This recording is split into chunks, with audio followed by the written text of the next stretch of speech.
తెలుసా? ఏం చెట్టు తెలుసు? చాక్లెట్ చెట్టు చెప్పలే. ఈ చెట్టుకి కాయలు కాస్తాయి అంటే ఈ కాయ ద్వారా చాక్లెట్ ని తయారు చేస్తారంట. ఓకేనా? చూసారా అందరూ? ఏం చెట్టు అది? చాక్లెట్ చెట్టు.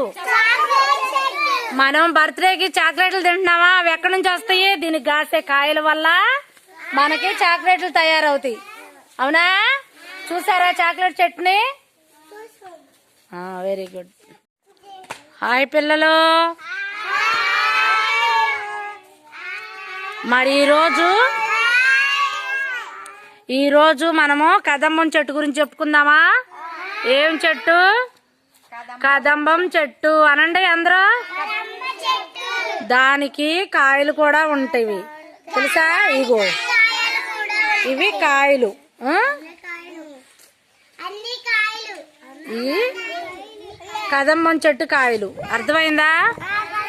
మరి చెట్లు ఎక్కువగా అడవుల్లోనే ఉంటాయి కానీ ఇళ్లల్లో ఉండవు. అర్థమైందా?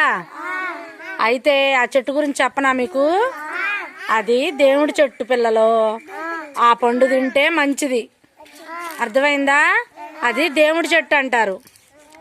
ఎవరి చెట్టు? అమ్మవారి చెట్టు, పార్వతీదేవి చెట్టు అది. అవునా? మరి ఆ కాయ తింటే ఏ రోగాలు రావంట. అర్థమైందా? వర్షం వచ్చినప్పుడు ఏ చెట్ల కింద నుంచోకూడదు మనం. అవునా? నుంచుంటే పిడుగులు పడతాయి. కానీ ఈ చెట్టు కింద నుంచుంటే పిడుగులు పడవు, నుంచోవచ్చు. అర్థమైందా? ఈ కాయలు తినొచ్చు. ఇవి చాలా మంచి చెట్టు అన్నమాట. ఇది అన్ని చోట్ల ఉండదు. ఏం చెట్టు ఇది? కదంబం చెట్టు అనండి అందరూ. పెద్ద చెట్టు కదా. ఇగో ఎంత పెద్దదో చూడండి చెట్టు. ఒక్కసారి ఇది మన ఊర్లో ఉంది కదా. హాయ్ పిల్లలు అందరూ హాయ్ చెప్పండి. మనం ఇప్పుడు ఎక్కడికి వచ్చాము? కొబ్బరి చెట్టు దగ్గరికి వచ్చాము. ఏం కొబ్బరి చెట్టు తెలుసా ఇది? మరి అన్ని కొబ్బరి బొండాలు పచ్చగా ఉంటాయి కానీ ఇవి చూసారా ఎర్రగా ఉన్నాయి? ఎలా ఉన్నాయి? వీటిని ఏమంటారు తెలుసా? గంగా భవాని కొబ్బరి బొండాలు అంటారు. ఏమంటారు? అవును కదా.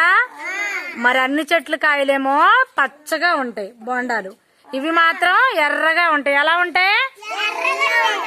ఏం చెట్టు అది? గంగా భవాని కొబ్బరి చెట్టు. అవునా? ఆ బొండాలు వేసవకాలం తాగాలి కదా. మరి ఇంకా కాయల్ని ఏం చేస్తాం? దేవుడికి కొట్టుకుంటాం. ఇంకేం చేస్తాం అట్లా చెప్పండి?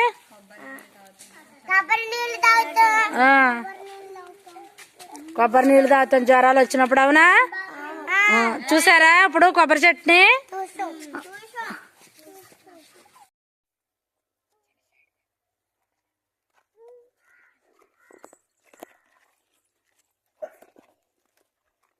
ఇటు ఇటు లక్ష్ణ లక్ష్ణ ఇటు లేఖన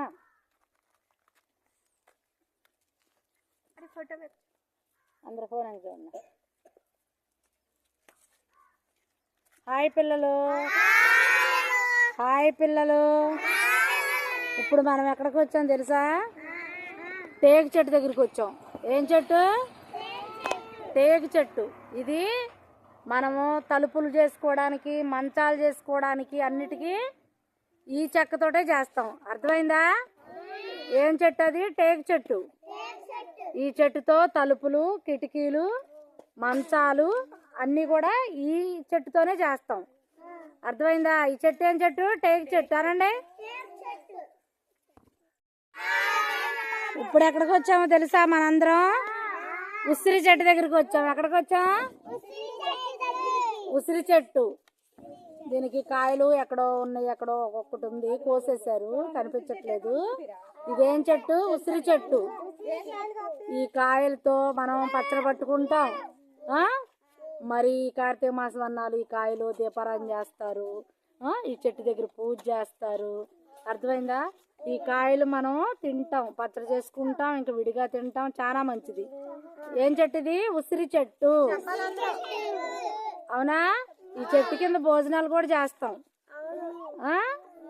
ఏం చెట్టు? ఉసిరి చెట్టు.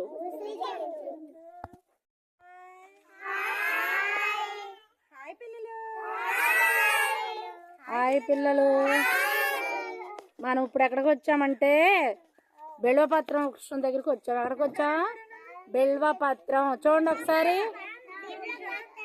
ఇది బెల్వపత్రం చెట్టు. ఈ ఆకులతో దేవుడికి పూజ చేస్తారు. దీని కాయలు కూడా వైద్యానికి పనికొస్తాయి. అర్థమైందా? ఎక్కువ కాయలు కాయవి, ఇది ఎక్కడన్నా ఒకటే కాసిద్ది. ఈ బెల్వపత్రం చెట్లతోటి దేవుడికి పూజ చేస్తారు ఈ కార్తీక మాసంలో. సరేనా? చూసారా ఈ ఆకుల్ని? ఇది ఈ ఆకులు అంటే శివుడికి చాలా ఇష్టం. అర్థమైందా? ఏం చెట్టు ఇది? బెల్వపత్రం. అందరూ చెప్పండి, బెల్వపత్రం చెప్పాలి. ఈ ఆకులతో శివునికి పూజిస్తారు.